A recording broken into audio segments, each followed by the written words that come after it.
5 hari berlalu, tapi mengapa belum ada penetapan tersangka penembak 3 polisi?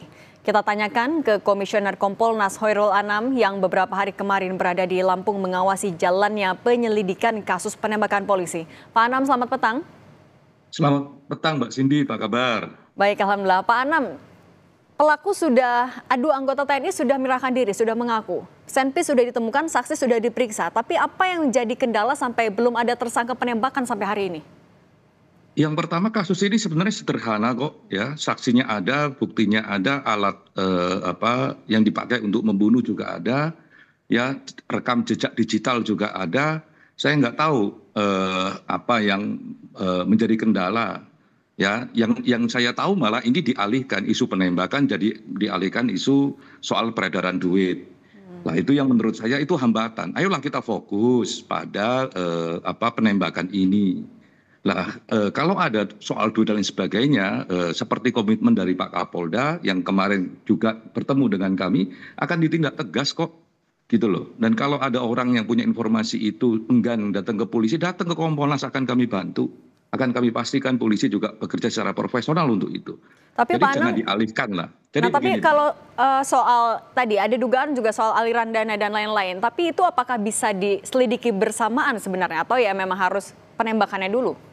enggak, ini upaya misleading saya kira ya dari pelaku penembak ini untuk mengulur-ngulur waktu gitu. Yang kami tahu, yang sekarang sedang kami dalami, di saat ini tim saya sedang bekerja untuk dalami itu. Ya, jadi upaya untuk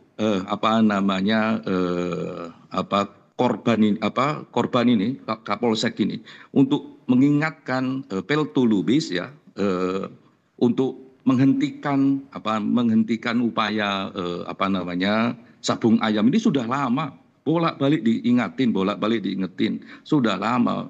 Lah ketika diingetin gitu ya, mereka berusaha untuk nyogok dan tegas katanya ditolak.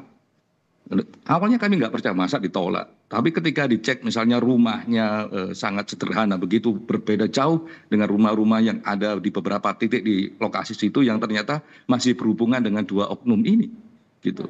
Nah itu yang membuat kami miris gitu. Janganlah digiring-giring, ini ada 3 orang petugas negara meninggal, ya. Nah, tapi dari beberapa hari di Lampung ini temuan dari Kompolnas artinya apa aja Pak Anam? Artinya kasus ini mudah, ya kan? Banyak saksi yang melihat bahwa 2 orang itu ada di tempat. Bahkan sebelumnya sudah berkoar-koar mengundang semua orang untuk datang di acara seperti itu. Dan peristiwa perjudian dan sabung ayam ini tidak hanya tanggal 17, sebelumnya juga ada. Dan upaya dari Polsek untuk meminta supaya itu tidak diselenggarakan, dibubarkan jauh-jauh hari. Jadi jangan di framing juga. Ini yang paling penting di framing karena ini mau lebaran macam-macam peningkatan setoran nggak ada. Wong ini sudah 3 bulan yang lalu juga diminta, 4 bulan yang lalu juga minta supaya bubar, tidak menyelenggarakan lagi. Nah tekanan dari masyarakat juga gede, makanya ketika ini diumumkan terbuka, ya kan masyarakat juga minta supaya polisi menindak tegas. Yang turun bukan Polsek, tapi yang turun Polres bersama-sama Polsek. Nah, Pak Anam, membubarkan itu. kalau Anda tadi Gitu. meyakini sebenarnya ini adalah upaya misleading, tapi kan dilakukan investigasi gabungan juga, joint investigation. Apakah artinya ini akan bisa efektif juga untuk membuka kasusnya? Enggak, yang sederhana ini joint investigation atau informasi sepihak, gitu loh. Masalahnya begini, kalau itu dari pengakuan 2 pelaku itu, apakah disampaikan kepada tim joint ini, ada polisi, ada TNI, ataukah cuma sendirian kepada teman-teman POM? Nah itu kan enggak fair. Kalau kayak begitu kan namanya bukan joint team. Kalau joint team itu ya bersama-sama. Satu. Yang kedua ya diukur, diuji. Kalau misalnya ngaku ngasih ini dan sebagainya, mana buktinya? Mana ada transaksi enggak? Ada macam-macam enggak? Nah, kalau enggak, misalnya begini juga. Mereka berupaya untuk nyuap misalnya ya, menyuap polsek yang enggak mau, ya itu penyuapan. Jadi bisa tidak hanya kena penembakan, tapi juga bisa kena penyuapan. Nah, fakta yang ditemukan oleh Kompolnas apa saja beberapa hari kemarin? Yang jelas ya, banyak orang yang bisa melihat secara langsung siapa pelakunya dan membawa senjatanya apa, karakternya apa. Karena ternyata ya momen itu bukan gelap, bukan petang, tapi masih terang benderang walaupun jam 5 sore. Karena kami punya videonya. terang benerang. Jadi kita melihat 10 jarak 10 meter juga iya. Nah, itu. Yang kedua, penembak ini memang mentarget Pak Kapolsek, mentarget petugas-petugas kepolisian yang lain.